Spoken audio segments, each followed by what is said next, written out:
Does Florida State need to change their recruiting strategy? I'm going to explain why that is the case here on Locked On Seminoles.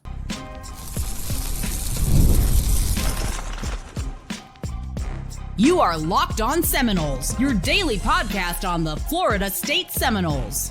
Part of the Locked On Podcast Network, your team every day.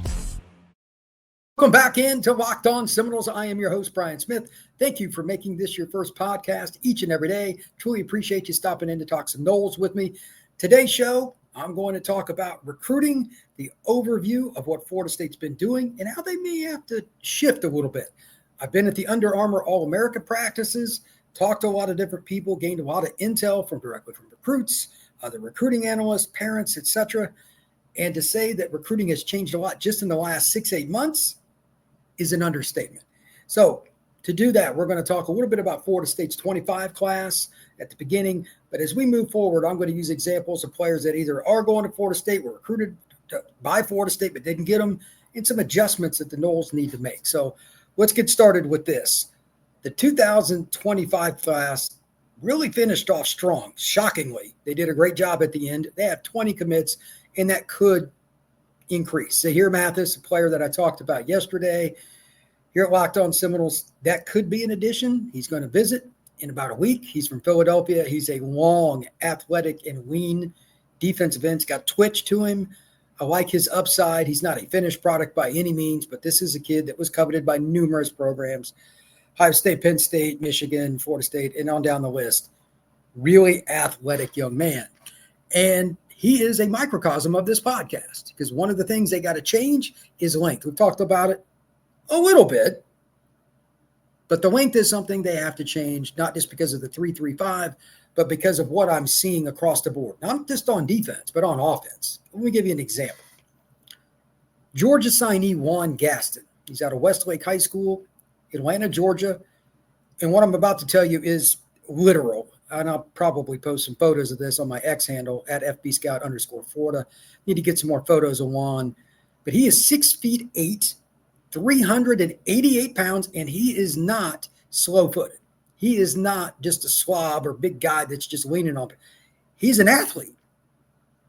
These are the kinds of players that Georgia's been taking, and some of these other schools that are just massive, and they'll change their bodies. Georgia has a plan for Juan, from talking to a few people, and they want to get him down to like 340-ish before the end of spring, and they'll be able to do that with their running program. But Florida State's got to be more powerful in the trenches, better at tackle, better at end, and Juan's just an example of that. Going against Mathis, et cetera, and seeing the D-line, O-line battles, Michael Fasusi going to Oklahoma, seeing guys like Jared Smith going to Auburn, seeing Xavier Tiller, the tight end / athlete, that's a 26 kid, how long he is, kind of fits the mold of a Johnny Wilson, but he's listed as a flex tight end. There are so many guys that with this massive length that Florida State needs to land. They've been trying to get some of these guys, and they're getting better at it. But if Florida State wants to become a dominant football program again, from what I'm seeing, what I'm being told, what I'm hearing, they really do need to adjust their recruiting strategy and hit it. And I mean hit it hard.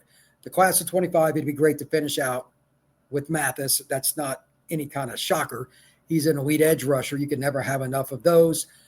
But they also need to hit the ground running with the class of 26. There's been a change that kind of helps me in this regard for this podcast with Under Armour, and that's that they're bringing in underclassmen for this All-America game. So we get to see some of these guys, talk to them, interview them, get an idea of their lists, and just measuring them on the eye test, watching them run, watching them change directions. All these athletes, and again, a lot of them are well over 250, some of them even over 350 pounds. The way they're moving, it's just a different game. And if you look at the list of the kids that are committed or signed, most of them are going to the programs that you would think: Ohio State, Georgia, Bama, etc. But at the same time, Florida State this year, I was just scanning some of the list for the class of 25, like Kevin Wynn. On the interior, you're not going to find a better interior defensive lineman in the class of 25, in my opinion, than Kevin. The Noles are bringing him in. They also got a couple of edge guys with a lot of upside in Jesse Harold and Tywan Lee, two kids from in-state. They kind of really fit what Bobby Bowden recruited. Really athletic guys that had serious upside, That could be your strong side and weak side end with Wee and Harold down the road, but now you got to stack them. That's the bare minimum of what you need if you're Florida State. The Noles have to get these guys year after year. I'm telling you, it is insane how much talent is here. And Florida State didn't get many of the kids that ended up the Under Armour game, and that's okay. Some of the kids will probably be at the other All-Star game over in San Antonio, but there still are too many kids they've missed on. So as I kind of go through this, I just want to bring up length and size. They matter. Florida State has started on their barrage, but the class of 26 pay very, very close attention over the next month to 2 months with these junior days, unofficial visits, talking to kids that I'll go see. I'm going to go to several different 7-on-7s, talk to kids being recruited by the Noles. Which kids are coming in that fit the measurements that Georgia wants, Ohio State wants, etc. Because just talking to all the recruiting analysts and everything else, this is really the difference. We've heard the old saying, it's not the X's and the O's, it's the Jimmies and the Joes. That's a Corso saying. He said forever, too. He's used it a lot. In the right. Most of the dominant players here, the length and the size are the difference. There are a few exceptions, a few smaller guys like a running back or a slot.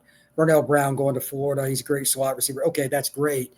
But that's the exception, not the rule. And as I do this podcast, it's right before Penn State's playing Boise State.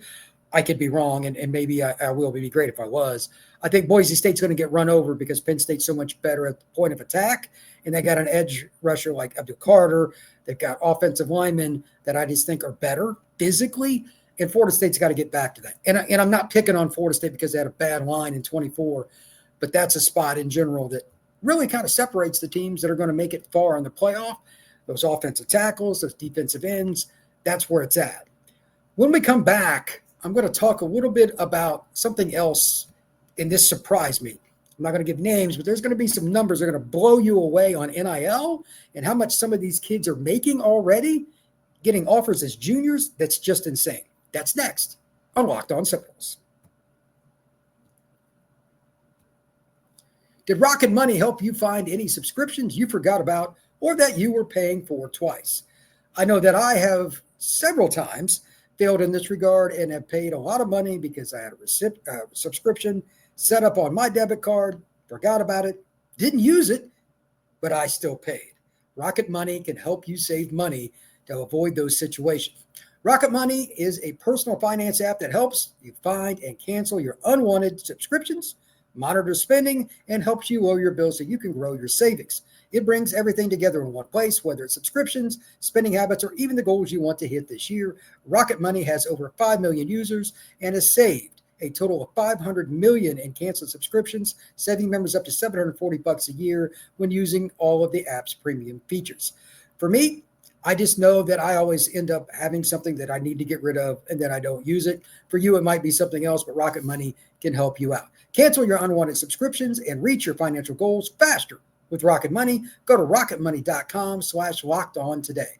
That's rocketmoney.com/lockedon, rocketmoney.com/lockedon.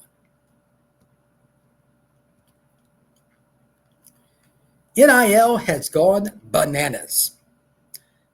Players being offered 7 figures is now not out of the question. Now, these are the elite of the elite. But I had confirmation from multiple sources, separate conversations, people that are really in tune with it, I'll leave it at that, on multiple players. Like, this stuff has gotten crazy.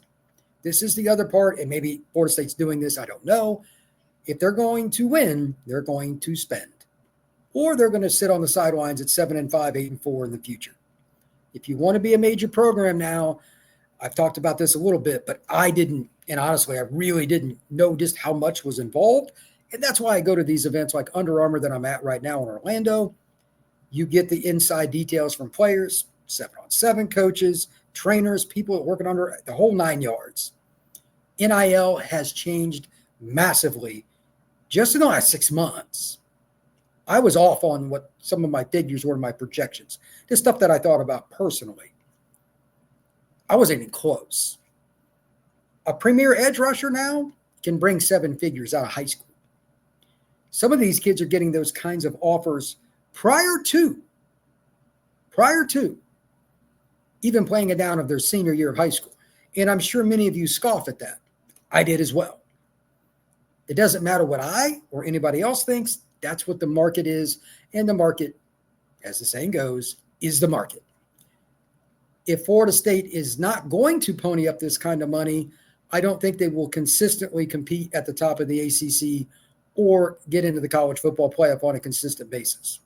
Now, I've talked about the other side of this coin too, and it's something Florida State failed at this past year. There is a turning point, however. You can't just spend money to spend it, and you can't tick off the locker room. That does not change. So while I've talked about finding that fine line a number of times here in Locked On Seminoles, I'm still talking about it. You have to find guys that are willing to come here, and sometimes they may have somebody pass them up in terms of NIL, and they accept it. That's the new thing that every school, not a Florida State deal, that every school's got to find, because it seems like the market has gone up substantially, especially, again, big guys, long guys on the edge.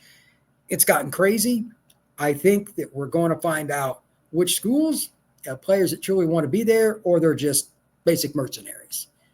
We're going to see guys lined up at certain spots at school A, and it looks like they've got it all figured out. Maybe it's Florida State, maybe it's Oregon, maybe it's Oklahoma, whatever. There are going to be a few of those schools where it just goes sideways. And I'll bet you money, yes, I used that intentionally, pun included, I think it's going to be due to NIL. But again, if you get the right guys that want to be at your school, maybe the guys standing next to them in the locker room or across from them in practice on the offensive and defensive lines, maybe one of them makes more than the other, but they're okay with it. They're there to compete for that school. Florida State hopefully is that program as well. Those are the ones that are going to win. I'm telling you right now, the money is insane, especially for the big guys. I had no idea. I knew quarterback was crazy, but that's quarterback. That's an easy one. The trenches, it's getting a little bit different. You're going to be seeing a lot of it. Here are a couple other guys, and just to give you some numbers, again, Juan Gasson, 6'8", 388. A name you're going to hear a lot, and I put up just on the YouTube page on the recruiting tab a video of the O-lineman working out, Immanuel Iheanacho. It's a kid from Baltimore but plays at Georgetown Prep in Washington, D.C., 6'7", 352, and he's light on his feet. That kid ain't going to be cheap. Every school in the country has offered that kid, like Michael Fasusi had everybody. He signed with Oklahoma. To get those kinds of players, I'm curious to see what the Noles will do moving forward, because it is going to dictate whether or not they can turn this thing around consistently. Now, they've done a great job with the portal, and they finished the December signing period well, but we're just getting started if you're going to see the Noles get back into it.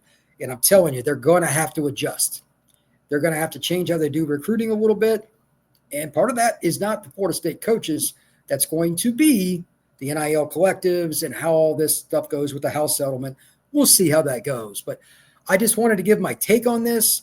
I'll be back this weekend and start doing some normal podcasts again, probably this coming Sunday.